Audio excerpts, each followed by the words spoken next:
Good morning everyone, welcome back to my YouTube channel. I hope आप सब ठीक होंगे, मैं भी ठीक हूँ। तो अभी मैं सुबह उठी और अपना टेबल में क्लीन कर रही थी। मतलब टेबल पे ना बहुत ज़्यादा सामान हो गया था, लैपटॉप, टैब, कॉपी, किताब और उसमें कुछ कुछ मेरा और भी कुछ कुछ सामान हो गया था।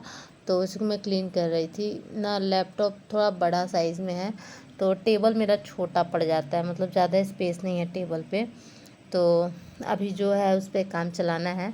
देखती हूँ अगर मुझे मार्केट में मिल जाएगा बड़ा टेबल तो मैं बड़ा टेबल ले आऊँगी, क्योंकि ना इसमें मुझे प्रॉब्लम हो रहा था थोड़ा सा लिखने में। जब भी मैं क्लास करती हूँ तो मुझे लिखने में थोड़ा प्रॉब्लम होता है। तो अभी मैं क्लीन पूरा करूँगी और फिर इसके बाद पढ़ने बैठूँगी। तो अभी 6:39 हो रहा था और अभी मैं टाइमर ऑन कर देती हूँ। और मतलब टाइमर के साथ मैं डेली पढ़ती हूँ, भले ही लास्ट तक आप लोग को नहीं दिखाती हूँ। तो अभी जो कल क्लास की थी मैं 3 घंटा 25 मिनट और मेरा बाकी बचा था 1 घंटा और 8 या 10 मिनट बचा था, 8 मिनट बचा था। तो वही मैं करने बैठ गई थी, क्योंकि ये मुझे कंप्लीट करना था। और उसके बाद मुझे जो भी पीडीएफ सर देते हैं वो पीडीएफ मैं पढ़ूंगी। और मेरा जो ये बैच ख़त्म होने वाला है, इसी वजह से मैं जल्दी जल्दी कर रही हूँ। और एक कमेंट था कि मुझे बीपीएससी पे ध्यान देना चाहिए या बीएसएससी पे, मतलब बिहार एसएससी पर। तो देखिए, अगर आपका मैथ रीजनिंग अच्छा है तो आप उस पर भी थोड़ा ध्यान दे सकते हैं। ऐसा नहीं है कि 100% आप मत ध्यान दीजिए। मतलब अगर आप 8 आवर्स पढ़ते हैं तो आप बीपीएससी पे दीजिए अपना मतलब 50% और उस पर 50%। लेकिन अगर आपका मैथ रीजनिंग अच्छा नहीं है, आप सोच रहे हैं कि मैथ रीजनिंग में सीखूं फिर मैं एग्ज़ाम दूं, तो मैं बोलूँगी कि आप बीपीएससी का ही एग्ज़ाम दीजिए, क्योंकि आपने कंप्लीट कर लिया था। क्योंकि आपका पहले भी मैं देखी थी कमेंट, आपका पूरा सिलेबस कंप्लीट है। तो आप बीपीएससी पे ज़्यादा अगर फोकस करना चाहें तो कर सकते हैं। और अगर आपका मैथ रीजनिंग भी अच्छा है, मतलब बहुत अच्छा है, जैसा डिमांड है, तो आप वो भी दे सकते हैं। तो आप देख लीजिए आपको कैसा मतलब है, आपका मन क्या कर रहा है, तो वैसे आप करिए। मेरी एज को लेके और मेरा ग्रेजुएशन हुआ है या नहीं और मैं कहाँ रहती हूँ, इससे रिलेटेड बहुत ज़्यादा क्वेश्चन आ रहा था। तो मैं सोची कि चलो वीडियो में ही मैं रिप्लाई कर देती हूँ। एक एक लोग को रिप्लाई करना थोड़ा डिफ़िकल्ट हो जाता है मेरे लिए, तो मैं सोची कि वीडियो में ही बता देती हूँ। तो मेरा ग्रेजुएशन अभी कंप्लीट नहीं हुआ है, मैं 3rd ईयर का एग्ज़ाम दे दी हूँ, बट मेरा अभी रिज़ल्ट नहीं आया है। और मेरा एज हो रहा है मतलब 24 अभी नहीं हुआ है।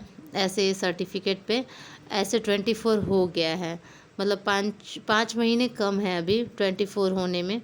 और ऐसे मेरा रियल जो एज है उसमें हो गया है, मतलब गलती से ना, मेरा जैसे 3rd मंथ में जन्म है लेकिन उसमें 8 मंथ हो गया है। तो वैसे थोड़ा डिफरेंट हो गया है 5 मंथ का। तो इसी वजह से अभी मेरा वैसे 24 कंप्लीट नहीं हुआ है, लेकिन रियल एज मेरा 24 है। और यहाँ पे मैं अभी सुबह में पढ़ रही थी, अपना क्लास में कंप्लीट कर ली। उसके बाद यहाँ पे मैं न्यूज़पेपर कर रही हूँ। और न्यूज़पेपर से रिलेटेड भी बहुत ज़्यादा क्वेश्चन आ रहा था कि आप न्यूज़पेपर कहाँ से कर रही हैं, आप न्यूज़पेपर कहाँ से कर रही हैं। तो मैं न्यूज़पेपर टेलीग्राम से करती हूँ, लेकिन आप लोग को ना वो बहुत ज़्यादा डिफ़िकल्ट होगा खोजने में, आपको नहीं मिलेगा। जैसे मुझे भी नहीं मिल रहा था, मेरे हस्बैंड मुझे दिए थे खोज के, तो फिर मुझे वो डेली डाउनलोड करके भी दे देते हैं, या फिर अब मैं समझ गई हूँ कि कहाँ से डाउनलोड करना है तो मैं कर लेती हूँ। लेकिन अगर आप लोग को नहीं वैसे खोजने आएगा, तो आप लोग को प्रॉब्लम होगा, तो मैं एक टेलीग्राम ग्रुप बनाई हूँ, तो उसमें आप ज्वाइन हो सकते हैं। और उसमें मैं डेली रात में मैं डाल दूँगी जो भी न्यूज़ है। मतलब सुबह में ना कभी कभी आता है, कभी नहीं आता है, तो इसी वजह से मैं सुबह नहीं बोल रही हूँ। ऐसे 8 बजे तक आ जाता है, लेकिन बहुत ऐसा होता है कि नहीं भी आता है, लेकिन शाम तक आ जाता है। तो मैं शाम में डाल दूँगी टेलीग्राम ग्रुप में, जो मेरा ग्रुप है। और अगर आप लोग को मतलब टेलीग्राम पे कुछ भी, कोई भी सब्जेक्ट या लिंक, कोई भी यूट्यूब का रिकमेंडेशन, कुछ भी अगर चाहिए होगा, जैसे मैंने हिस्ट्री कहाँ से किया है, पॉलिटी कहाँ से किया है, घटना चक्र का पीडीएफ, ये सब जो भी मतलब अगर आप लोग को चाहिए होगा, तो आप लोग यहाँ कमेंट भी कर सकते हैं, या फिर आप ग्रुप में मैसेज कर सकते हैं कि ये चाहिए मुझे।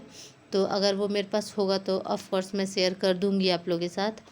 और बस यही कहना था कि टेलीग्राम आप लोग ग्रुप ज्वाइन कर सकते हैं, तो मैं न्यूज़पेपर डेली डाल दूँगी और घटना चक्र का PDF ये सब भी, मतलब जो भी मेरे पास स्टडी मटेरियल है जो इम्पोर्टेंट है वो मैं आप लोग के साथ शेयर कर दूँगी। और यहाँ पे मैं पॉलिटी का क्लास की थी, लगभग 4.5 घंटे का क्लास था जो मैं कल की थी, लेकिन आज मेरा बचा हुआ था 1.5 घंटे का लगभग, तो वो कंप्लीट की। और उसके बाद सारा जो भी नोट्स था वो मैं रिवाइज़ कर रही थी, क्योंकि मैं छोड़ना नहीं चाहती हूँ। सर जो समझाए हैं उसको मैं अच्छे से कंप्लीट करना चाहती हूँ। तो अभी 2 घंटे 19 मिनट में पढ़ी थी और ना PDF पढ़ते पढ़ते मैं बोर हो गई, और मैं लगभग 49 मिनट PDF पढ़ी 1.5 घंटे का क्लास की। और उसके बाद ना मेरा मतलब मन नहीं कर रहा था PDF करने का, और मेरा साइंस एंड टेक का एक क्लास बचा हुआ था, तो मैं सोची कि साइंस एंड टेक कर लेती हूँ और जो भी है जल्दी जल्दी अपना कंप्लीट करी हूँ। और जैसे मैं क्लास कर रही थी मेरा डेटा मतलब ख़त्म हो गया, मतलब रिचार्ज ख़त्म हो गया, और मेरे हस्बैंड नहीं थे तो मैं हॉटस्पॉट भी नहीं मांग सकती थी, तो मैं छोड़ दी क्लास, मतलब 1 घंटे की, और मेरा रिचार्ज ख़त्म हो गया। तब मेरे हस्बैंड आएंगे तो मैं रिचार्ज करवाऊँगी, तो फिर आगे मैं कंटिन्यू करूँगी। तो मेरे हस्बैंड आ गए थे तो मेरा रिचार्ज हो गया था, तो अभी मैं ना टेबल पे नहीं पढ़ रही हूँ, क्योंकि टेबल पे मेरे हस्बैंड अभी पढ़ रहे थे, और इधर मेरी ननद भी खड़ी हैं तो वो मेरे से बात कर रही थी, तो थोड़ा बहुत मैं बोल लेती हूँ। अब कोई है तो थोड़ा सा तो मतलब है ना, उनका भी मन नहीं लगेगा, तो थोड़ा बहुत मैं बात कर लेती हूँ उनसे। तो यहीं पे थी तो मैं बात कर रही थी और वो कुछ बोल रही थी तो मैं हंस देती हूँ, और क्या कर सकती हूँ। तो यहाँ पे मैं क्लास कर रही थी साइंस एंड टेक का, जो 1.5 घंटे का बचा हुआ था मेरा। तो आज टोटल क्लास मैं की हूँ 4 घंटे, मतलब 2.5 घंटे का मेरा ये हो गया साइंस एंड टेक का क्लास। 2 घंटा 36 मिनट का क्लास था, और मेरा साइंस का क्लास था, सॉरी पॉलिटी का मेरा क्लास था 1.5 घंटे का, और फिर PDF ये सब मैं लगभग 3-4 घंटे पढ़ी। तो मतलब पूरा ऑल ओवर कहें तो मेरा 8 घंटा आज हुआ, और मेरा मन नहीं कर रहा था, तो बस आज के लिए इतना ही।